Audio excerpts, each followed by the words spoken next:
नमस्कार दोस्तों, main the day में आपका स्वागत है, जहां हम हर रोज एक क्वेश्चन आपके लिए लेकर आते हैं जिसको आप कैसे अप्रोच कर सकते हैं, इसे हम डिस्कस करते हैं। आज का सवाल पॉलिटी एंड गवर्नेंस में से बेसिकली सेपरेशन ऑफ पावर्स की बात भी करता है, लेकिन जुडिशरी का हमारे संविधान में क्या रोल है उसके बारे में एक सवाल पूछता है। Supreme Court of India keeps a check on arbitrary power of the parliament in amending the constitution. Discuss critically. अब ये क्वेश्चन या स्टेटमेंट बेस्ड है, जिसमें एक स्टेटमेंट दे दी गई है और आपने इसको क्रिटिकली डिस्कस करना है। आइए देखते हैं इसको कैसे अप्रोच कर सकते हैं।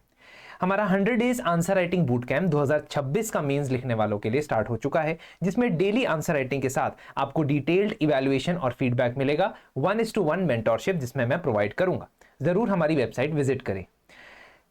Now please understand the demand of the question is the most important constituent. आपको जितनी भी जानकारी हो वो एक तरफ, और जो क्वेश्चन पूछ रहा है उसे दूसरी तरफ रखना, ये बहुत इंपॉर्टेंट है। क्वेश्चन आपसे कह रहा है कि सुप्रीम कोर्ट पार्लियामेंट की कॉन्स्टिट्यूशन अमेंड करने की आर्बिट्री पावर पे चेक रखता है। इसका मतलब एक लेजिटिमेट पावर है कॉन्स्टिट्यूशन की को अमेंड करने की। सो शुरुआत में हम ये क्लियर कर देंगे कि सारी तरीके से जो कॉन्स्टिट्यूशन अमेंड होता है, everything is not arbitrary. Legitimate तरीका है आर्टिकल 368 के तहत। उसको हम डेफिनेशन या शुरुआत में लिख देंगे कि कॉन्स्टिट्यूशन का आर्टिकल 368 बताता है, article 368 tells us that the constitution can be amended by the parliament through a special majority and in certain cases special majority with states consent. यहां तक बात क्लियर है। फिर नेक्स्ट ब्रिज, मतलब जो हमने बॉडी लिखनी है, उसमें हमने क्या लिखना है? हमने लिखना है इंस्टेंसेस जहां पे आर्बिट्ररी पावर पे चेक रखा जाता है। अब आर्बिट्ररी पावर का मतलब क्या है? अगर कॉन्स्टिट्यूशन अमेंड होता है तो आप किस हद तक कॉन्स्टिट्यूशन अमेंड करते हो, इसकी लिमिट रख दी गई in 1973। So you will always start this with 1973 Keshav Nanda Bharati case.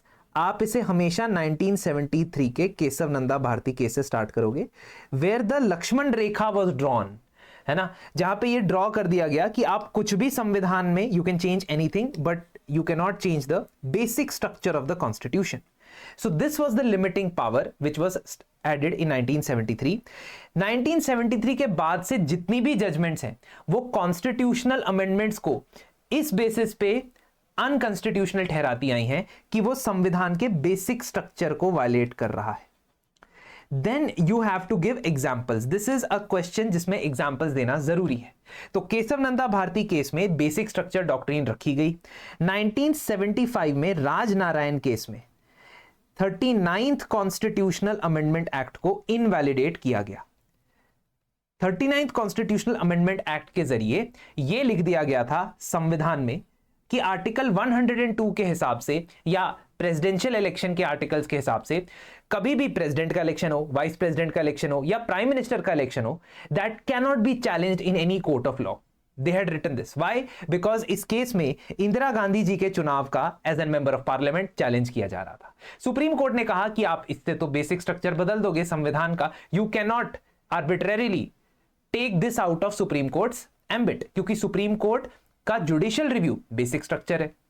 इसलिए सेकेंड इंस्टेंस जहां आर्बिट्ररी पावर का रिस्ट्रिक्शन हुआ, 1997 में एल चंद्र कुमार केस को भी मेंशन कर सकते हो। 1997 में एल चंद्र कुमार केस के अंदर ट्राइब्यूनल्स को पावर्स दी गई, ट्राइब्यूनल्स बनाए गए by the 42nd amendment and they were challenged. ठीक है, they were challenged and the major challenge was कि ट्राइब्यूनल तो आपने बना दिए, लेकिन आपने हाईकोर्ट की रिट इशू करने की पावर को रिस्ट्रिक्ट कर दिया। You restricted the power of Supreme Court as well as High Court to issue writ in these matters related to tribunal.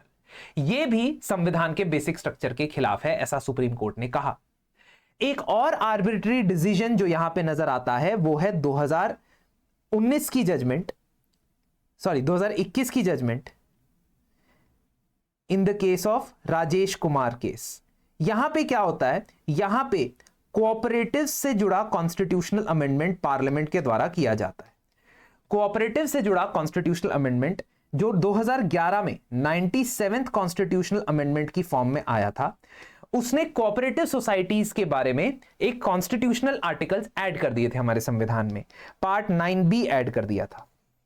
अब इस पार्ट 9B को ऐड करने की वजह से आप ये देख सकते हैं कि there were amendments made, but the 50% states consent was not taken. States का कंसेंट नहीं लिया गया था। यह जरूरी क्यों था? क्योंकि cooperatives do come under the state list. Cooperative society state list में आती हैं अनटिल अनलेस वो मल्टी स्टेट कोऑपरेटिव सोसाइटीज नहीं है। अनटिल अनलेस वो मल्टी स्टेट कोऑपरेटिव सोसाइटीज नहीं है, उनके ऊपर यूनियन कानून नहीं बना सकता है। So once again the amendment was held invalid as far as state list was concerned. ऐसे कुछ एग्जाम्पल देने के बाद आर्बिट्ररी पावर को चेक रखने के आपने क्रिटिकली डिस्कस करना है।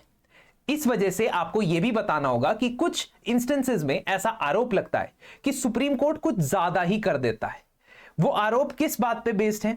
नंबर 1 ये कि constitution must be dynamic in nature, but this limit on the power of parliament makes it a little bit static. ठीक है। Second, judiciary is not an elected body whereas parliament is. In recent times, Vice President or the Chairperson of Rajya Sabha and some other ministers have pointed concerns that whether judiciary should restrict or should be restricting the power of Parliament so much or not. Last counter argument is that you have vague definition of basic structure. Basic structure doctrine तो आपने बना ली, लेकिन उसकी काफी वेग परिभाषा रखी हुई है। इस वेगनेस की वजह से पता नहीं चलता है कि बेसिक स्ट्रक्चर क्या है। बेसिक स्ट्रक्चर के नाम पे आप एज अ जुडिशरी बहुत सारी चीजों को रिमूव कर देते हो संविधान से, या बहुत सारे अमेंडमेंट्स को खारिज कर देते हो। इसका प्राइमरी एग्जांपल 99th अमेंडमेंट था, जिसमें आपने पूरे कॉन्स्टिट्यूशनल अमेंडमेंट को इन अनकॉन्स्टिट्यूशनल डिक्लेयर कर दिया था, क्योंकि वो एक नेशनल जुडिशियल अपॉइंटमेंट कमीशन बना रहा था। Because of these reasons there are certain doubts as well कि कहीं जुडिशरी ज्यादा लिमिट तो नहीं लगा रहा है पार्लियामेंट के काम पे। फाइनली कंक्लूड करते हुए आप ये बताओगे कि we believe in the fundamental ethos of system of checks and balances.